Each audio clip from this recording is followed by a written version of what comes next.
This is the class 17 of English series, and in this video we'll see passive voice.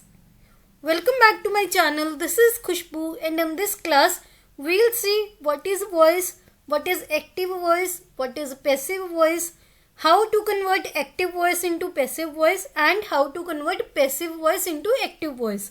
And in the end we'll see some sample questions. In this video we'll also discuss every rule, some important things which you have to keep in mind. So watch the video till the end. Let's begin. First of all, what is voice? What is the definition of voice? How do you define voice? So voice is those forms of verb that show the subject doing an action or an action done on the subject. क्या इसका मतलब क्या है? जब भी हम कोई भी सेंटेंस की बात करते हैं उसमें एक सब्जेक्ट होता है, एक ऑब्जेक्ट होता है और एक वर्ब होती है जो काम हो रहा है. तो वॉइस में क्या है, हम दो फॉर्म्स देखते हैं. एक तो जो सब्जेक्ट काम कर रहा है और दूसरी चीज एक्शन कोई भी जो सब्जेक्ट पे हो रहा है. एक्टिव वॉइस की अगर बात करें तो एक्टिव वॉइस में हम एक्सप्रेस करते हैं कि जो एक्शन है सब्जेक्ट का वो हो रहा है upon the object. And passive voice में हम एक्सप्रेस ऐसे करते हैं कि जो ऑब्जेक्ट है it is being acted upon. That means active voice में तो हम काम करते हैं कि सब्जेक्ट काम कर रहा है, एंड पैसिव वॉइस में हम काम करते हैं कि काम ऑब्जेक्ट पे हो रहा है. अगर हम इनके फॉर्मेट की बात करें तो एक्टिव वॉइस का फॉर्मेट रहता है, मैं जर्नल फॉर्मेट की यहाँ पे बात कर रही हूँ, तो जर्नल फॉर्मेट रहता है subject plus verb plus object. This is the active voice. But when we convert this into passive voice तो उसका जो फॉर्मेट हो जाता है वो होता है object plus helping verb plus verb की third form plus by plus subject. यहाँ पे आपको दो चीजें नोटिस करनी है कि एक तो जो पैसिव वॉइस है उसमें हमेशा वर्ब की थर्ड फॉर्म आएगी, एंड जो यहाँ पे हेल्पिंग वर्ब यूज होगी वो जो भी एक्टिव वॉइस है उसमें किस टाइप का टेंस है उसके अकॉर्डिंग होगी. और इसमें हम बाय इसलिए यूज करते हैं क्योंकि हमने ये बताना है कि काम उसके द्वारा किया जा रहा है, इस वजह से हम यहाँ पे बाय का यूज करेंगे. अब टेंसेस हम पहले कर चुके हैं. आई होप आपने वो वीडियोस देखी होंगी तो आपको पता होगा कि प्रेजेंट इंडेफिनिट क्या होता है, प्रेजेंट कंटिन्यूस क्या होता है, प्रेजेंट परफेक्ट क्या होता है.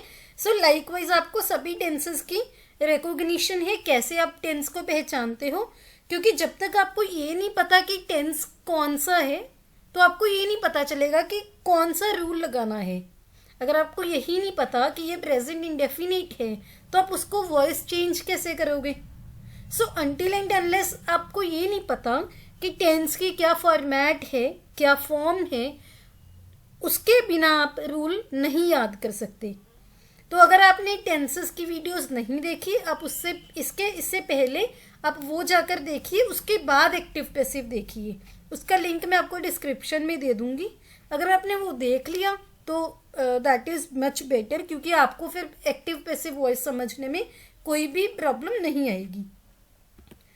नाउ जब हम इंडेफिनिट टेंस की बात करते हैं तो उनका एक्टिव क्या होता है और उनका पैसिव क्या होता है वो देखते हैं विद एग्जांपल्स.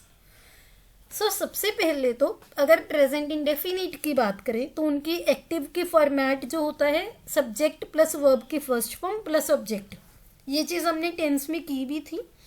जब हमने इसका पैसिव वॉइस बनाना है, जब हमने इसको कन्वर्ट करना है पैसिव वॉइस में, तब हम कैसे बनाएंगे, इसका क्या फॉर्मेट रहेगा. ऑब्जेक्ट है वो टेंस के स्टार्टिंग में आ जाएगा. क्योंकि ये प्रेजेंट इंडेफिनिट है तो यहाँ पे हेल्पिंग वर्ब यूज होगी इज, एम या फिर आर. वो हम कैसे डिसाइड करेंगे, प्रोनाउन के अकॉर्डिंग. ये चीज़ें भी हमने प्रोनाउन में सब कवर कर चुके हैं हम ऑलरेडी. और जैसे कि मैंने आपको बताया था कि पैसिव में हमेशा वर्ब की थर्ड फॉर्म यूज होती है प्लस बाय प्लस सब्जेक्ट. अब यहाँ पे आपको एक चीज ध्यान में रखनी है कि जब आपने पैसिव में सब्जेक्ट यूज करना है तो आप पोजेसिव फॉर्म यूज करते हो प्रोनाउन की. जैसे आई का मी, वी का अस, यू का यू, शी का हर, ही का हिम, दे का, देम, लाइकवाइज। ये चीज़ें भी हम देख चुके हैं प्रोनाउन में, तो आई होप आपको क्लियर होगी ये। अब इसकी एक एग्जाम्पल देखते हैं so that you can understand it in better way. So जैसे आपको एक टेंस दिया हुआ है, आई ईट एन एप्पल, तो सबसे पहले तो आपको इसको रिकॉग्नाइज करना है कि ये कौन सा टेंस है। अब आई के बाद वर्ब की फर्स्ट फॉर्म है आई ईट एन एप्पल, तो ये प्रेजेंट इंडेफिनिट है, कोई हेल्पिंग वर्ब नहीं है यहाँ पे। तो इसका पैसिव क्या बनेगा, एन एप्पल क्या है यहाँ पे, ऑब्जेक्ट है, वो स्टार्टिंग में आ जाएगा। इज, क्योंकि एप्पल क्या है, एक एप्पल है, तो हमने इज यूज किया। ईट की वर्ब की थर्ड फॉर्म होती है ईटन बाय, और आई का पोजेसिव प्रोनाउन होता है मी, तो इसका पैसिव वॉइस क्या बन गया, an apple is eaten by me. I hope आपको क्लियर हो गया होगा ये। फिर भी आपको कोई डाउट है, you can ask in the comment section below. अब बात करते हैं पास्ट इंडेफिनिट की। इसका एक्टिव जो वॉइस होता है उसका फॉर्मेट रहता है सब्जेक्ट प्लस वर्ब की सेकेंड फॉर्म प्लस ऑब्जेक्ट। जब हमने इसका पैसिव वॉइस बनाना है तो ऑब्जेक्ट स्टार्टिंग में आ जाएगा, क्योंकि ये पास्ट इंडेफिनिट है तो यहाँ पे हेल्पिंग वर्ब आएगी वॉज या वर। अब ये डिपेंड करेगा ऑब्जेक्ट पे कि वॉज यूज होगा या वर यूज होगा। सिंगुलर होगा तो वॉज यूज होगा, प्लूरल होगा तो वर यूज होगा। वर्ब की third form plus by plus subject. इसकी भी एक एग्जांपल देखते हैं, जैसे आई एट एन एप्पल। अब एट क्या है, ईट की सेकंड फॉर्म है, तो आपको पता चल गया होगा कि ये पास्ट इंडेफिनिट है। अब इसका पैसिव वॉइस बनाना है तो हम क्या बनाएंगे, an apple was eaten by me. Was क्यों लगा, क्योंकि पास्ट इंडेफिनिट था, और एप्पल क्या है, सिंगुलर है।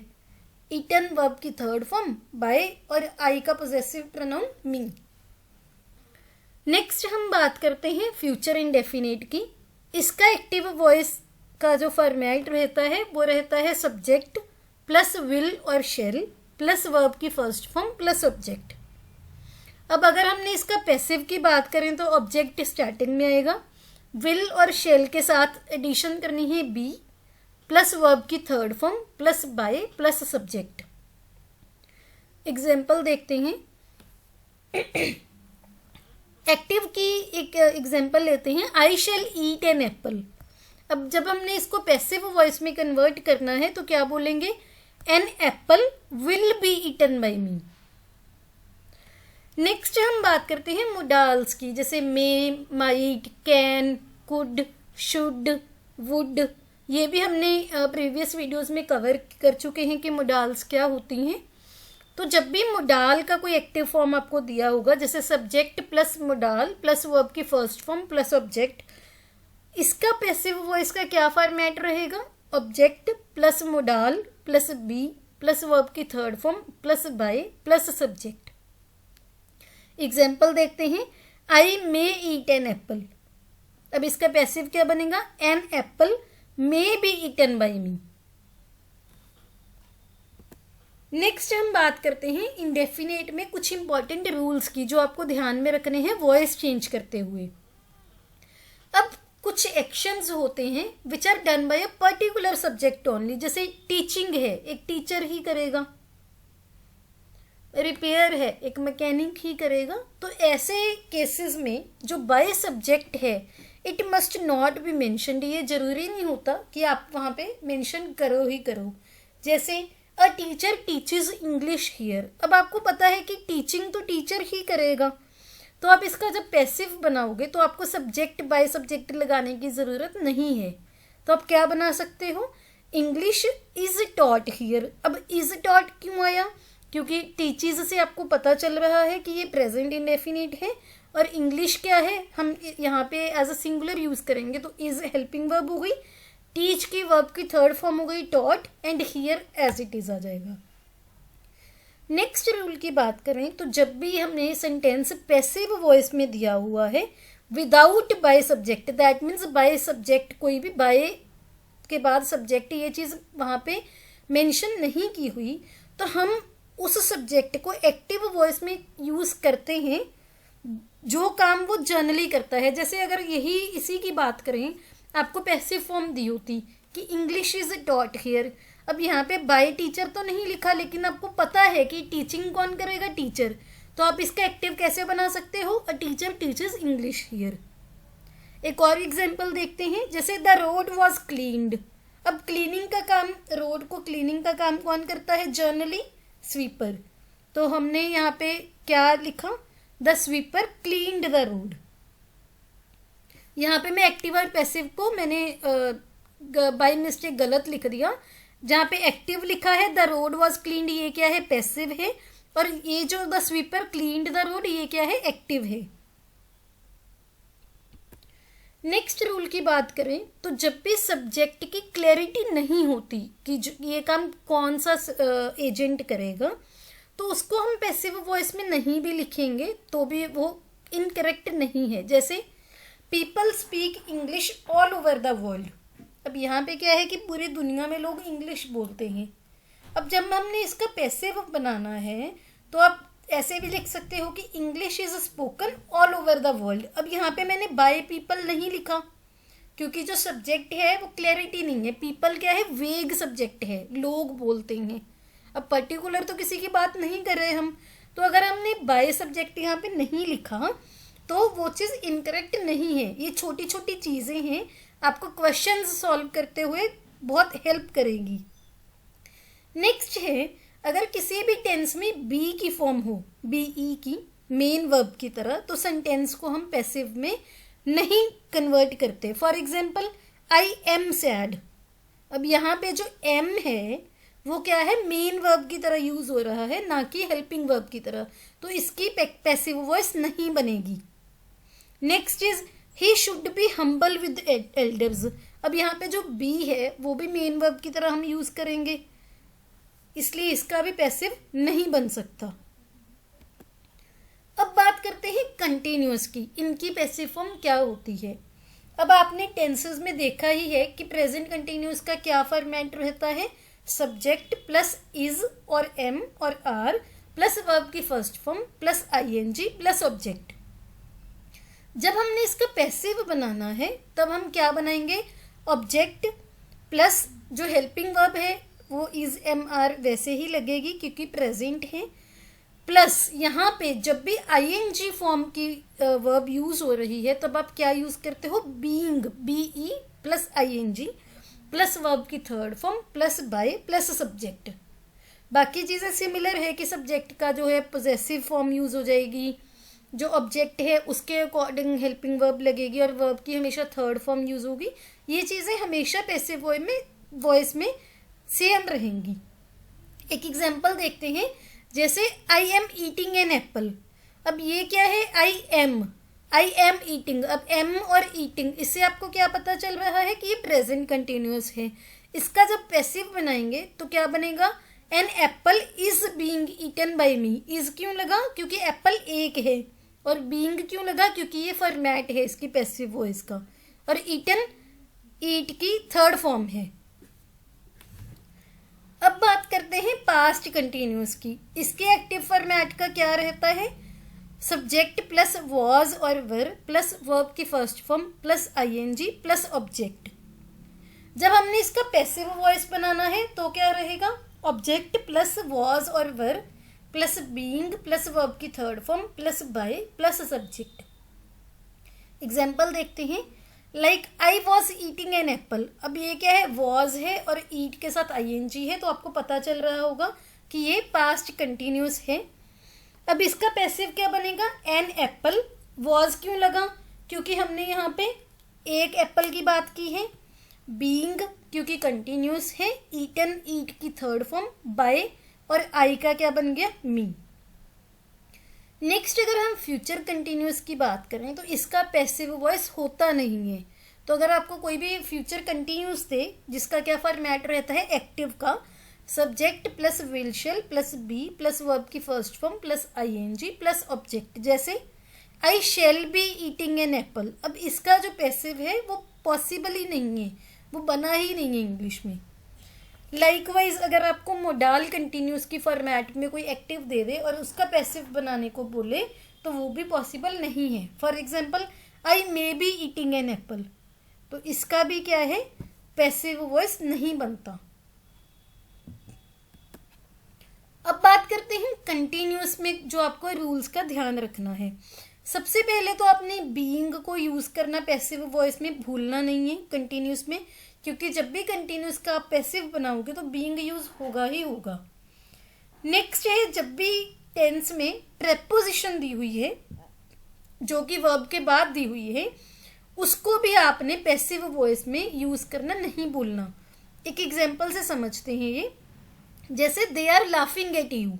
अब यहाँ पे जो एट है वो लाफिंग के बाद आया और वो क्या है, प्रेपोजिशन है, तो इसका क्या पैसिव बनेगा, you are being laughed at. अब यहाँ पे लाफ्ड एट है जो वो एक्टिव में, क्योंकि एट लाफिंग के बाद था इसलिए हमने पैसिव में भी एट को यूज करना है बाय देम। तो यहाँ पे एक चीज ध्यान में रखनी है कि जब भी कोई प्रेपोजिशन वर्ब के बाद लगी हुई है एक्टिव फॉर्म में, सेम प्रेपोजिशन आप एज इट इज पैसिव में भी यूज करोगे। नेक्स्ट बात करते हैं परफेक्ट टेंस की। अब जब इसका एक्टिव की बात करते हैं तो इसका क्या फॉर्मेट रहता है, subject plus has have plus verb की third form plus object.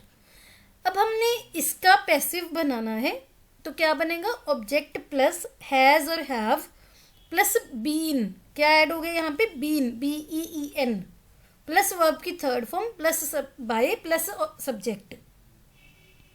Example देखते हैं, जैसे I have eaten an apple. अब यहाँ पे आपको पता चल रहा होगा क्योंकि हैव के साथ वर्ब की थर्ड फॉर्म है तो ये क्या है, प्रेजेंट परफेक्ट की एक्टिव फॉर्म है। अब इसका अगर आपको पैसिव बनाना है तो क्या बनेगा, an apple has been eaten by me.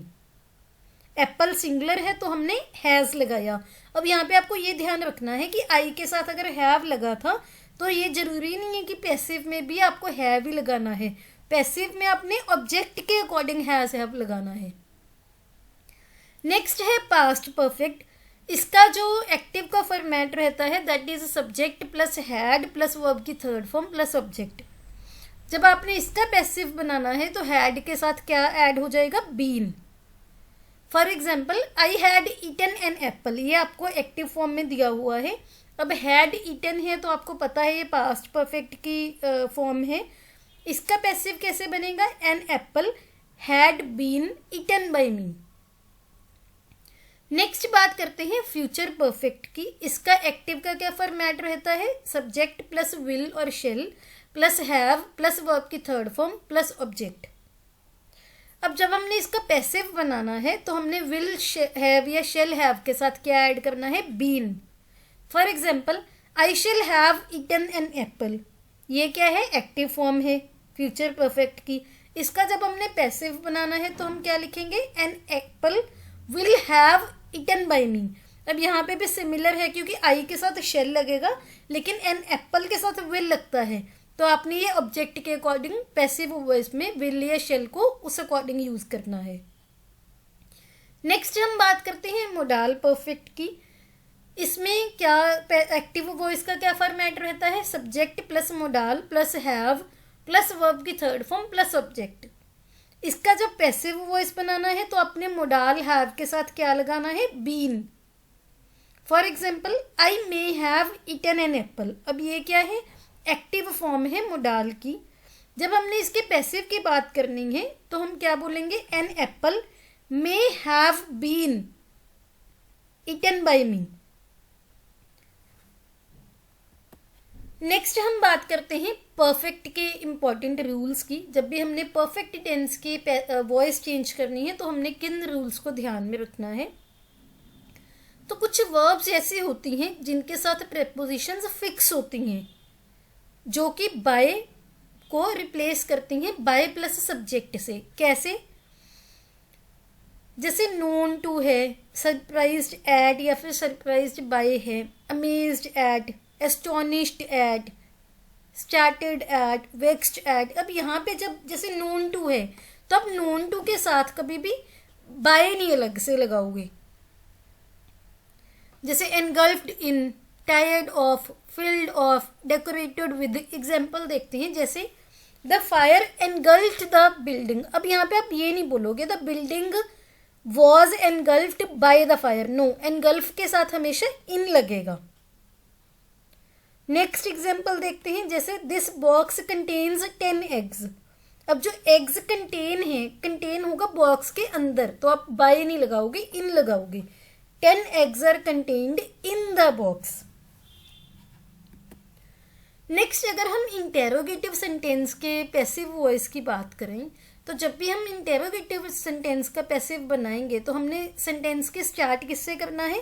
Helping verb से, क्योंकि जो इंटेरोगेटिव है इसकी तो पहचान यही होती है कि हेल्पिंग वर्ब स्टार्टिंग में होती है। जो भी ऑब्जेक्ट होगा उसके अकॉर्डिंग हेल्पिंग वर्ब यूज करेंगे हम। कैसे? एक एग्जाम्पल देखते हैं। जैसे आपको एक एक्टिव वॉइस दी है, have you broken the glass. अब यहाँ पे ग्लास क्या है? सिंगुलर की तरह यूज हुआ, तो हमने पैसिव में जो हैज, हैव, कोई भी हेल्पिंग वर्ब है वो ऑब्जेक्ट के अकॉर्डिंग देखनी है।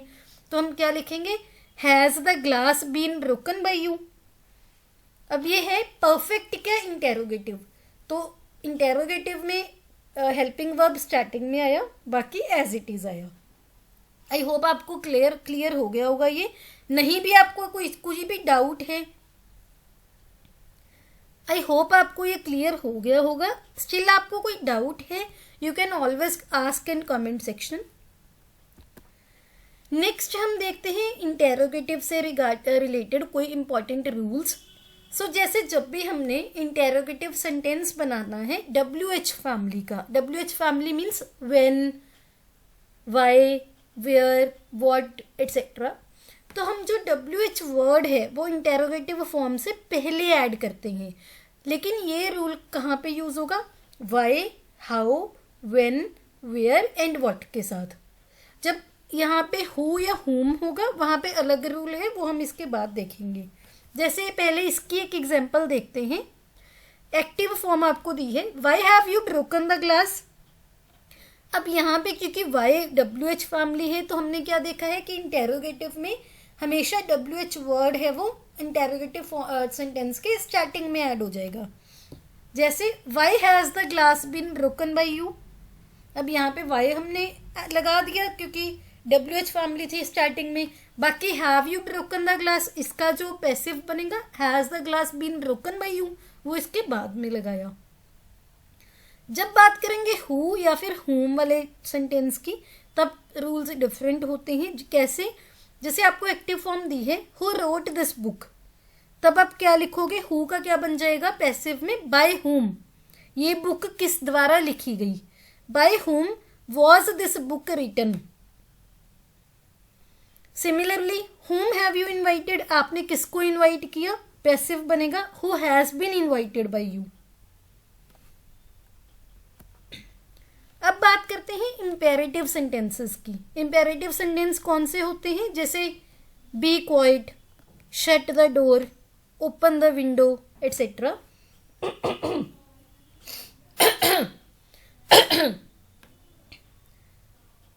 अगर हम इंपेरेटिव सेंटेंसेस की बात करें तो ये 3 टाइप के होते हैं। एक तो जिनमें ऑब्जेक्ट यूज होता है, एक विदाउट ऑब्जेक्ट होते हैं और एक मॉरल सजेशंस होते हैं।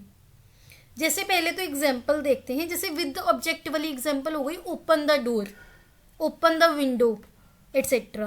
अब यहाँ पे द डोर क्या है? ऑब्जेक्ट है। जब हमने विदाउट ऑब्जेक्ट की बात करी, ऐसे एग्जाम्पल देखते हैं जैसे गेट आउट। अब गेट आउट क्या है? कोई ऑब्जेक्ट तो हमने यूज नहीं किया। सिमिलरली जब मॉरल सजेशंस की बात करते हैं, मॉरल सजेशंस मीन जब हम किसी को कुछ सजेस्ट करते हैं, जैसे हेल्प द पुअर, गरीबों की मदद करो, तो ये क्या है? एक मॉरल सजेशन है। तो इनके जब हमने पैसिव वॉइस में कन्वर्ट करना है, 2 वेज होते हैं। सबसे पहले तो विद ऑब्जेक्ट वाले की बात करें, फर्स्ट वे तो क्या है कि let plus object plus be plus verb की थर्ड फॉर्म। फॉर एग्जाम्पल अब यहाँ पे ऑब्जेक्ट क्या है? The door, let the door be opened, ये था फर्स्ट वे। सेकेंड वे इसका क्या होगा? हम क्या यूज करेंगे? यू आर ऑर्डर्ड या फिर रिक्वेस्टेड या फिर सजेस्टेड, जो भी टेंस होगा उसके अकॉर्डिंग। अब यहाँ पे हमने क्या बोला? Open the door. अब ये क्या है?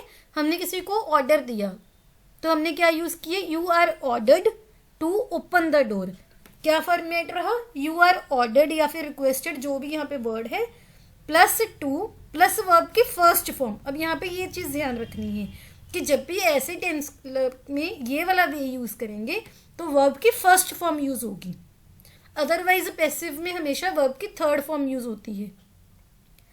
अब बात करते हैं विदाउट ऑब्जेक्ट की। इसका जब हमने पैसिव बनाना है तो हम हमेशा क्या लगाएंगे, यू आर, ऑर्डर्ड और रिक्वेस्टेड और जो भी वर्ड वहां पे एक्यूरेट होगा, टू प्लस वर्ब की फर्स्ट फॉर्म प्लस ऑब्जेक्ट। कैसे, जैसे गेट आउट है, इसका पैसिव बनाना है तो आप क्या लिखोगे, you are ordered to get out. अब गेट आउट है, इसको हमने एज इट इज उठा के टू के बाद ऐसे ही लिख दिया। नेक्स्ट बात करते हैं मॉरल सजेशंस की। इसका पैसिव बनेगा जब, तो आप क्या फॉर्मेट यूज करोगे, object plus should be plus verb की थर्ड फॉर्म। कैसे, जैसे इसका पैसिव बनेगा the poor should be helped. I hope आपको क्लियर हो गया होगा। अब बात करते हैं इन्फिनेटिव की। इन्फिनेटिव क्या होता है, जब हमने टू के बाद वर्ब की फर्स्ट फॉर्म यूज करते हैं। तो जब इसका पैसिव वॉइस बनाना है तो क्या रहता है, to plus be plus verb की third form. For example, I am to do it. अब यहाँ पे हमने टू के बाद डू यूज किया जो कि वर्ब की फर्स्ट फॉर्म है। इसका जब पैसिव बनाना है तो हम क्या लिखेंगे, इट इज। इज क्यों आया, क्योंकि आई एम, इससे आपको पता चल रहा है कि ये प्रेजेंट फॉर्म है, तो इट के साथ क्या हेल्पिंग वर्ब यूज होगी, is. It is to be, do की थर्ड फॉर्म हुई डन बाय मी। तो पैसिव वॉइस में to plus be plus verb की थर्ड फॉर्म, ऐसे इनका वॉइस चेंज होता है। अब बात करते हैं इनके रिगार्डिंग कुछ इंपॉर्टेंट रूल्स की। सो जब भी हमने टू प्लस वर्ब की फर्स्ट फॉर्म को चेंज करना है पैसिव वॉइस में, लेकिन यहाँ पे एक ध्यान रखना है कि ये यूनिवर्सल ट्रूथ नहीं है, यहाँ पे कुछ एक्सेप्शंस भी हैं। जब हमने टू प्लस वर्ब की फर्स्ट फॉर्म को to plus be plus verb की थर्ड फॉर्म में चेंज किया तो जो बाय प्लस सब्जेक्ट यूज करने की ऑप्शन रहती है ये ओपन होती है, और अगर वो सेम सब्जेक्ट रिपीट हो रहा हो सेंटेंस में जो पहले भी आ गया, तब हम टू प्लस वर्ब की फर्स्ट फॉर्म को to plus verb B plus verb की थर्ड फॉर्म में नहीं चेंज करते। अगर आपको ये चीज़ नहीं समझ आई तो एग्जाम्पल देखते हैं, उससे ये चीज़ की आपको क्लैरिटी हो जाएगी। जैसे आपको एक सेंटेंस दिया, he gave me a book to read. अब यहाँ पे आप बोलोगे कि ये तो इन्फिनेटिव है, टू प्लस वर्ब की फर्स्ट फॉर्म, लेकिन यहाँ पे आपको एक चीज़ का ध्यान रखना है कि गेव भी तो है ना इस सेंटेंस में, तो हमने जो टू रीड है वो तो एडिशनल है, वो चीज़ यहाँ पे मेन नहीं है जिसको आपने एम्फेसिस करना है। तो आप इसका पैसिव क्या बनाओगे, I was given a book by him to read. To read है जो वो एज एडिशनल यूज हो रहा है, तो एडिशनल को हम एज इट इज उठा के बाद में ऐड कर देंगे पैसिव में। ही गेव मी अ बुक, ये है मेन। तो इसका क्या बनेगा, क्योंकि ये पास्ट इंडेफिनिट है, a book was given by him या फिर आई was given a book by him, और टू रीड को एज इट इज उठा के वहां पे ऐड कर देंगे। नेक्स्ट हम बात करते हैं जब भी हमने हैज, हैव या हैड के साथ टू प्लस वर्ब की फर्स्ट फॉर्म यूज की। इसका एक्टिव का पहले फॉर्मेट देखते हैं, जैसे सब्जेक्ट प्लस हैज और have plus had plus to plus verb की फर्स्ट फॉर्म प्लस ऑब्जेक्ट। जब हमने इसका पैसिव बनाना है तो हम क्या बनाएंगे, ऑब्जेक्ट प्लस हैज और have plus had plus to plus be plus verb की third form plus by plus subject. ये भी इन्फिनेटिव के सिमिलर है। For example, I have to finish this work. अब यहाँ पे आपको पता चल रहा होगा कि ये सेम फॉर्मेट है ना, सब्जेक्ट क्या है यहाँ पे आई, हैव क्योंकि आई के साथ यूज होगा, टू फिनिश टू के साथ वर्ब की फर्स्ट फॉर्म, दिस वर्क क्या है, ऑब्जेक्ट है। पैसिव क्या बना, this work has to be. अब वर्क के साथ हैज आएगा, यहाँ पे हमने ये नहीं देखना कि आई के साथ हैव आया था, यहाँ पे भी हैव आएगा, नहीं, यहाँ पे ऑब्जेक्ट के अकॉर्डिंग आएगा। तो this work has to be finished by me. Next बात करते हैं जब वर्ब्स के बाद एडजेक्टिव होता है। कैसे, पहले तो आप एक्टिव फॉर्म देखो, जैसे रोज स्मेल्स स्वीट। अब यहाँ पे वर्ब क्या है, स्मेल, स्वीट क्या है, एडजेक्टिव।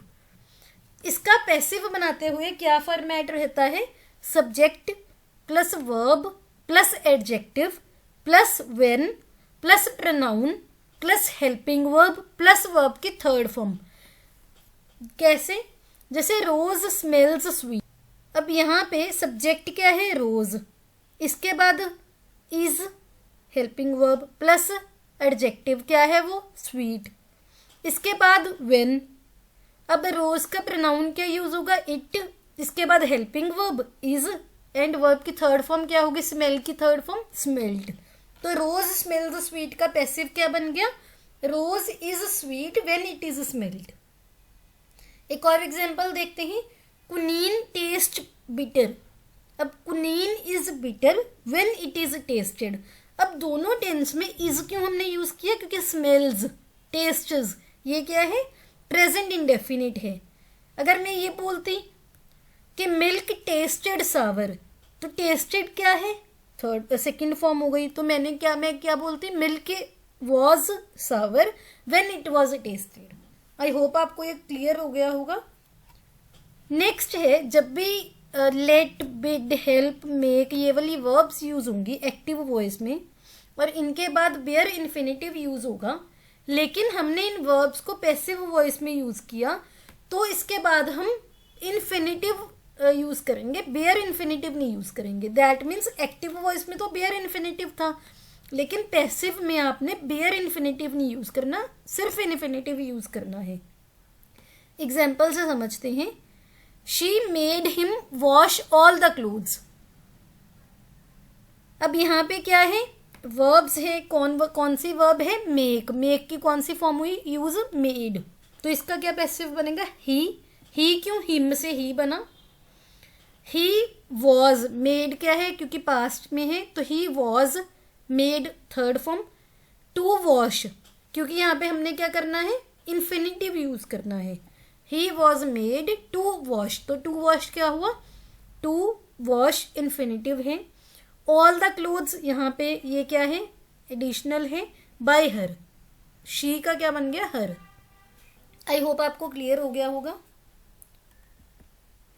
अब इसके रिगार्डिंग कुछ इंपॉर्टेंट रूल्स देखते हैं। सो जो लेट है, लेट को ना हम बहुत डिफरेंट सेंटेंस में यूज कर सकते हैं, डिफरेंट सेंस में, और जो भी सेंटेंस का मीनिंग है वो उसका पैसिव वॉइस डिटरमाइन करेगा। कैसे, एग्जाम्पल है, लेट मी प्ले। तो यहाँ पे जो इसकी फॉर्मेट है उसके अकॉर्डिंग हम पैसिव क्या बनाएंगे, I may be allowed to play. Let me play मतलब मुझे अलाउ किया जाए खेलने के लिए। एक और देखते हैं, लेट हिम डू दिस, ये उसको करने दो, तो इसका पैसिव क्या बनेगा, this must be done by him. Next example देखते हैं, let us help the needy. अब यहाँ पे क्या है, एक मॉरल सजेशन टाइप हो गया ना, तो इसका पैसिव क्या बनेगा, the needy should be helped. I hope आपको ये चीज क्लियर हो गई होगी। कोई भी क्वेरी है कमेंट सेक्शन में पूछ सकते हो। इसके साथ साथ आपका एक्टिव पैसिव की सभी फॉर्म्स कंप्लीट हो गई हैं, कुछ भी नहीं बचा। एक ही वीडियो में हर चीज़ हमने कवर की है। ये आपके लिए प्रैक्टिस टेस्ट है। ये आपको मैंने 10 क्वेश्चंस दिए हैं। Who knows you should follow all the instructions carefully. We expect good news, do not tell a lie, are they not cheating us, he has not slept in his bed, I did not trust him. Why did he refuse to help you? She gave me a gift. Teachers should be respected. तो आपने क्या करना है, इनको solve करके comment section में भी बता सकते हो, प्लस मैं इनकी PDF अपलोड कर दूंगी मेरे टेलीग्राम चैनल पे। अगर आपने वहाँ वो नहीं ज्वाइन किया हुआ, उसका लिंक मैं डिस्क्रिप्शन में दे दूंगी। उस PDF में मैं इसके आंसर्स भी दे दूंगी, आप वहां से मैच कर सकते हैं। अगर आपने कमेंट सेक्शन में आंसर्स दिए तो आई कमेंट की आपका सही है या गलत है। If you like this video please hit the like button and subscribe to my channel. See you in the next video.